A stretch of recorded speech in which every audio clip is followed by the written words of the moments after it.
For your assessment, which is your moccasin making, I'm going to go over the steps for moccasin making. I'm going to do the steps one video at a time. Each part of the video will be a different part. So first, for moccasins, we have three parts. We have our moccasin, which is our top, and your top must be beaded for the assessment. I do not care how elaborate your beadwork is. It's just must be your best beadwork. So if you're doing edging, make sure that your edging is nice and straight, that there's no bumps, and that your edging looks beautiful. If you're doing something simple like this, make sure that your lines are even, that they're symmetrical with one another, and that there are no spaces in between your beads. So that is our moccasin. And then we have our lumsdawagen, which is the thing that you put your foot in. And we have our cuff. So those are the three parts that we start. We will sew our moccasins with sinew, which comes from the tendon of animals. I do not use artificial sinew in this class. We use actual sinew from animals. So our class does not use synthetic. One of the lovely properties of sinew is that it can be separated into several strands, and each strand, even though they are very thin, are very strong. So you have the good side of your moccasin will be on the bottom, and your good side of your moccasin will be on top. So what you're going to do is you're going to do your whip stitch assessment. So to start this whip stitch assessment part, you're going to take a small bite of your cloth, and you're going to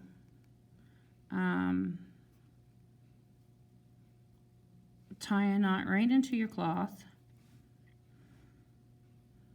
and so we're going to tie it there.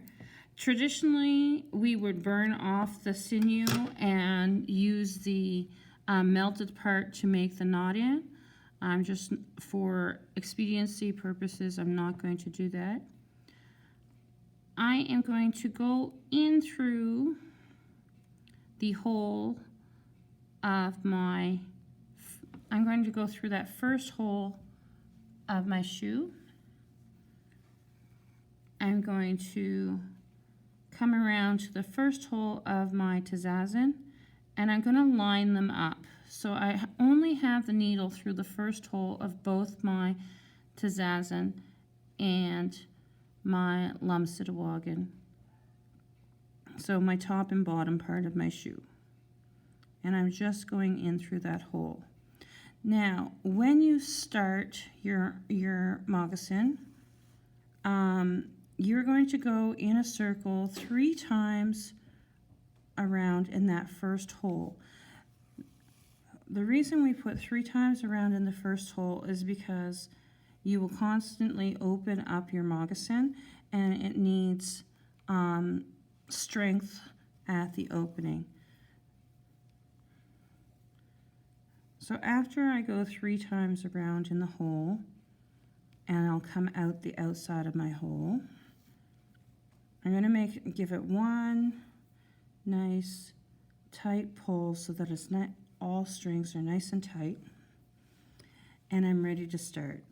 And one of the things that I like to do when I'm ready to start is I don't like seeing the black or the marker from the pattern, and I don't like seeing it fall through.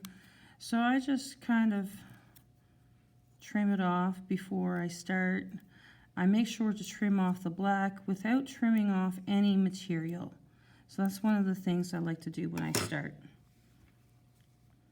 So the other thing that I like to do when I start is I always sew going through the top one and then looking through the back. And I put the two pieces of material together, I hold it, and I pull it tight. So this whip stitch is the one where you're going around in a circle over and over again. I pull it tight. When you're pulling it tight, it should make a little bit of a pucker. So if I put my next one in, I go in through the top, I look for the next hole, I put my two pieces of material together, and I pull my stitch tight. Now when I'm pulling my stitch tight, I want that pucker, but as you looked, my first stitch there is not tight anymore, so I'm going to give it a little tug to make sure that it stays tight, and I'm going to give the second one a tug. And I want those puckers, so when I pull it, you notice when I pull it, both of them pucker. If you're doing your whip stitch right, they will both pucker and keep tight. And then you continue on all the way around, pulling through one hole and the other, making sure that the material stays together, making sure that you're pulling your stitches as tight as possible so that they pucker up. You can see that you have a lot of material to cover. There are 20 holes on the top, there are 20 holes on the bottom. So for it to line up evenly, do not skip any holes. Constantly pull, constantly be stopping to pull your previous stitches nice and tight.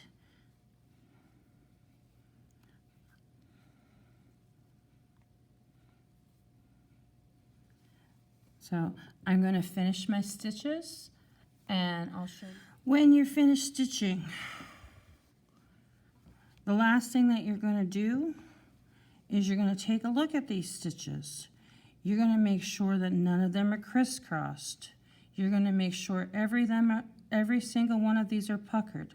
So if I'm looking at mine, and I did this on purpose, these are perfectly puckered, and then like most people do halfway through, they kind of get lazy, they want to finish it, and they go super fast. So one of the things that you have to do that is make sure, I take my needle and I go under the stitch and I pull it tight because we want that puckering. So I'm going to pull it tight to make sure that I do it properly. You want the puckering and you also don't want a bad grade.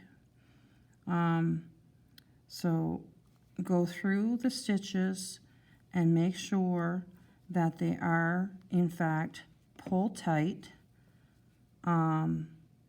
Pull each one tight as you possibly can so that you get that proper puckering all the way around, not just at the start, so that it looks beautiful all the way around.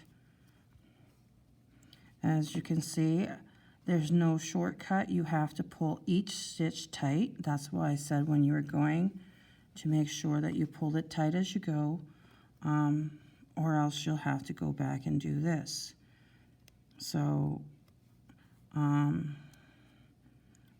make sure that you pull it nice and tight as you go so that you don't have to go back and do this, so that it is properly puckered all the way around.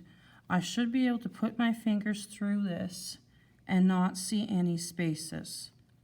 Once it is properly tightened, you're going to do the same thing that you did before, which is to go 3 times around in the same hole. So your first hole, you're going to go 3 times around. you're going to pull it tight. And so I have a knot in my thread, that's that little snap. And you're going to pull it 3 times around in our exact same spot.